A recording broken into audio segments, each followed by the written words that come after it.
ঘরে তো কোনো খাবার নেই। তুই একটু অপেক্ষা কর সোনা, আমি বন থেকে মিষ্টি মিষ্টি পাকা পাকা ফল সংগ্রহ করে নিয়ে আসছি। আচ্ছা ঠিক আছে মা। লক্ষ্মী সোনা, এই যে তোর ফল এনেছি, নে মা, খেয়ে ক্ষুধা নিবারণ কর। আচ্ছা ঠিক আছে মা, আমি খাচ্ছি। এই বলে ডাইনির মেয়ে ফল খেতে থাকে। এভাবে ডাইনি আর তার মেয়ে তরমুজ ঘরে বেশ সুখে দিন কাটাতে থাকে। অন্যদিকে কালু, টের বাড়ির রান্নার ধোঁয়া আমার নাকে আসছে। আহ, কি সুন্দর রান্নার গন্ধ! আহা, গন্ধ শুকে যেন ক্ষুধা লেগে গেল। যা বলেছ কাকুলি, আজ তাহলে টিয়ের বাড়ি থেকে খাবার চুরি করে খাবো। চলো চলো, টিয়ের বাড়ির সামনে গিয়ে টিয়ের উপর নজর রাখি। যখনই টিয়ে বাড়ি থেকে বের হবে তখনই আমরা খাবার চুরি করবো। ও বাবা, রান্না শেষ। যাই নদী থেকে একটু পানি নিয়ে আসি, তারপর আরামে বসে খাবার খেয়ে পেট ভরাবো। তুলি, ওই দেখো টিয়ে কোথায় যেন যাচ্ছে। চলো এই সুযোগে ওর ঘর থেকে খাবার চুরি করে নিয়ে পালাই। হ্যাঁ হ্যাঁ, চলো চলো। কালো কাকুলি এভাবে খাবার প্লেট বাটি নিয়ে ছুটছে কেন? এরা তো এমনিতেও অনেক দুষ্ট। যেভাবে ছুটছে দেখে তো মনে হচ্ছে কারো বাড়ির খাবার চুরি করেছে। দেখি তো সামনে গিয়ে কার বাড়ির খাবার চুরি করেছে। আহা, কি সুস্বাদু খেতে! সত্যি কালু, বলতেই হয় টিয়ের রান্নাঘর অনেক ভালো। হ্যাঁ কাকুলি, মনে হচ্ছে অমৃত খাচ্ছি। হায় হায় রে, কি আমার ঘরের খাবার চুরি করলো রে! কত আশা করে খাবার রান্না করেছিলাম, অনেক সুস্বাদু করে। আমার সুস্বাদু খাবারগুলো আর খাওয়া হলো না। দিয়ে এভাবে কান্নায় ভেঙে পড়ে। তখনই সেখানে টুনি চলে আসে। কে দিদি, এভাবে কাঁদছো কেন? কি হয়েছে তোমার? আর বলিস না রে টুনি, কত কষ্ট করে খাবার রান্না করে নদীতে পানি আনতে গেলাম, আর পানি নিয়ে এসে দেখি আমার ঘরে খাবার নেই। কে যেন চুরি করেছে। তোমার খাবার হারিয়েছে? আমি তো একটু আগে কাকুলি দিদি আর কালু দাদাকে খাবার নিয়ে ছুটতে দেখলাম। তার মানে ওরাই তোমার খাবার চুরি করেছে? কি বললে? ওই কালু কাকুলি সবার মতো আমারও পিছু লেগেছে। চল তো, চল ওদের বাড়িতে, আজ ওদের দেখাবো মজা। চলো দিদি। টুনি দিদি, তুমি তুমি এখানে তো কি মনে করে? আচ্ছা, তোরা আমার খাবার চুরি করেছিস কেন? কে কে বলেছে আমরা তোমার খাবার চুরি করেছি? হ্যাঁ, আমরা কোনো খাবার চুরি করিনি। মিথ্যে, আমি নিজের চোখে দেখেছি তোমরা খাবার নিয়ে পালাচ্ছিলে। ভুল ভুল দেখেছিস তুই, আমরা কোনো খাবার চুরি করিনি। চলে যাও তোমরা এখান থেকে।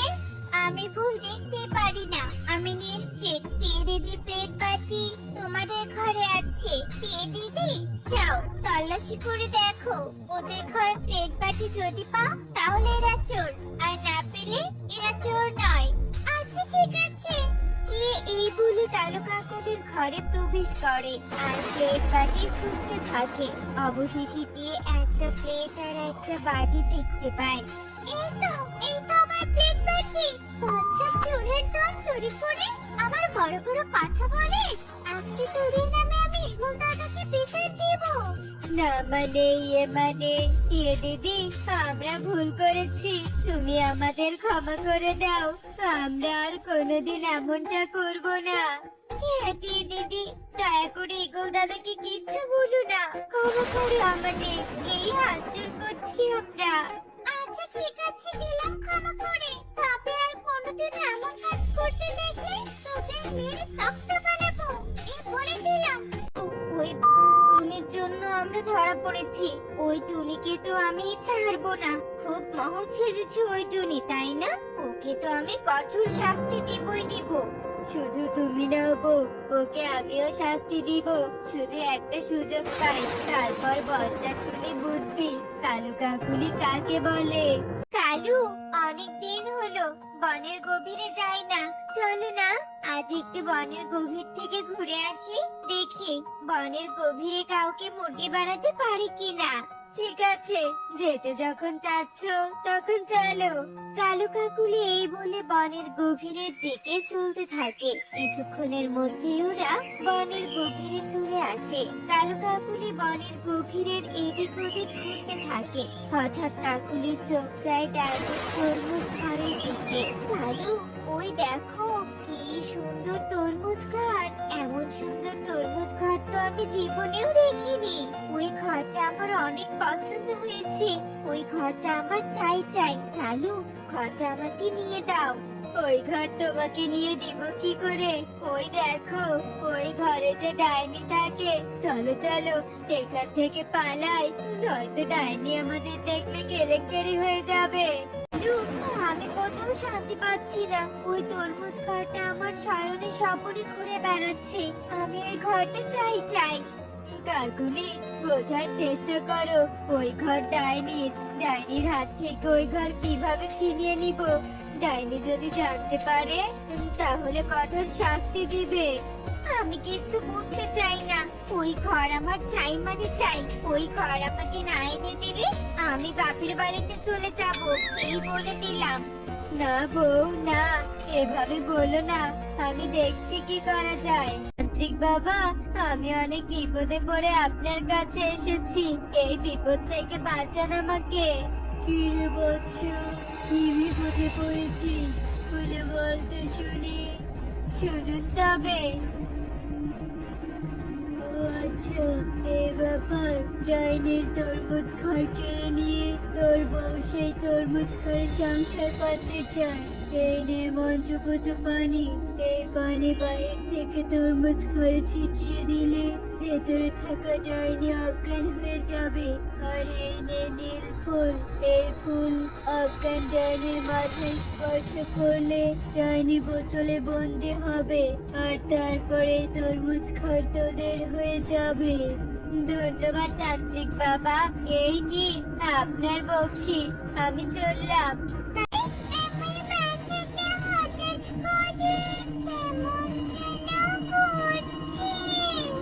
আরে মা, আমার মাথাটাও কেমন করছে।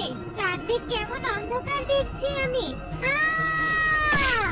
ডাইনি চিৎকার করে মাটিতে পড়ে অজ্ঞান হয়ে যায়। কালু এই সুযোগে তরমুজ ঘরে প্রবেশ করে আর তান্ত্রিকের দেয়া নীল ফুলটা ডাইনি আর তার মেয়ের মাথায় ছুঁয়ে ওদেরকে বোতলে বন্দি করে। এরপর কালু খুশি মনে তরমুজ ঘরটা নিয়ে বাড়িতে চলে আসে। কাকুলি, এই দেখো, ডাইনিকে বন্দি করে তোমার জন্য তরমুজ ঘর এনেছি। খুব ভালো করেছো কালু, তুমি আমার সব ইচ্ছে পূরণ করো। এই জন্য তোমাকে আমার এত ভালো লাগে। তো কালু, এই বোতলে বন্দি ডাইনিগুলোকে কি করবে? ওই টুনির বাড়িতে রেখে আসবো। আর এটাই হচ্ছে টুনির শাস্তি। হ্যাঁ হ্যাঁ, যাও যাও, রেখে এসো। কোথায় এলাম? আমরা বোতলে বন্দি হলাম কি করে? হায় হায়, কে আমাদের বোতলে বন্দি করলো? আমি তো কারো ক্ষতি করিনি। তবে কে করলো এমন আমাদের সাথে? নিশ্চয়ই এই পাখিটা আমাদেরকে বন্দি করেছে। এই পাখিটাকে তো আমি কঠোর শাস্তি দেব, কিন্তু তার আগে আমাদেরকে এখান থেকে বের হতে হবে। কিন্তু মা, এখান থেকে বের হবে কি করে? এই বলে ডাইনি জাদু করে বোতল ভেঙে বোতল থেকে বের হয়। এদিকে টুনি হঠাৎ করে ওর সামনে ডাইনিদেরকে দেখে ভয় পেয়ে যায়। কে তোমরা? আমার ঘরে কি করছো? আমাদেরকে বোতলে বন্দি করে এখন অভিনয় করা হচ্ছে। কি বলছো কি তোমরা? আমি তো কিছুই বুঝতে পারছি না। আমি তোমাদের বন্দি করিনি। বন্দি করে আবার মিথ্যে বলছিস? দাঁড়া, তোকে দেখাচ্ছি মজা। না না, কিচ্ছু করো না ডাইনি দিদি। আমি এসবে সত্যি কিচ্ছু জানি না। বিশ্বাস করো, আমি নির্দোষ। হতে পারে পাখিটা কিচ্ছু করেনি।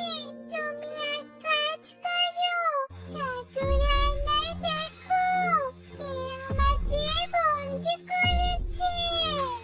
ঠিক করেছিস, এক্ষুনি দেখছি। এই সবকিছু ওই কালু আর কাকুলি করেছে। আর এই নির্দোষ টুনিকে ফাঁসানোর জন্য আমাদেরকে এখানে রেখে গিয়েছে। বজ্জাত কালু কাকুলি, আমার তরমুজ তরমুজ করে সংসার করার শখ, তাই না? আজ তোদের সংসার করার শখ মিটিয়ে দিব। দাঁড়া, আমি আসছি। টুনি বোন, তোকে ভুল বুঝেছিলাম, ক্ষমা করে দিস আমাকে। আচ্ছা ঠিক আছে দিদি, তুমি ওই কালু কাকুলিকে উচিত শিক্ষা দিও। ওরা শুধু তোমাদের সাথে অন্যায় করেনি, ওরা বনের পাখিদের সাথেও অনেক অন্যায় করেছে। ঠিক আছে, আমি যাচ্ছি ওদের শাস্তি দিতে।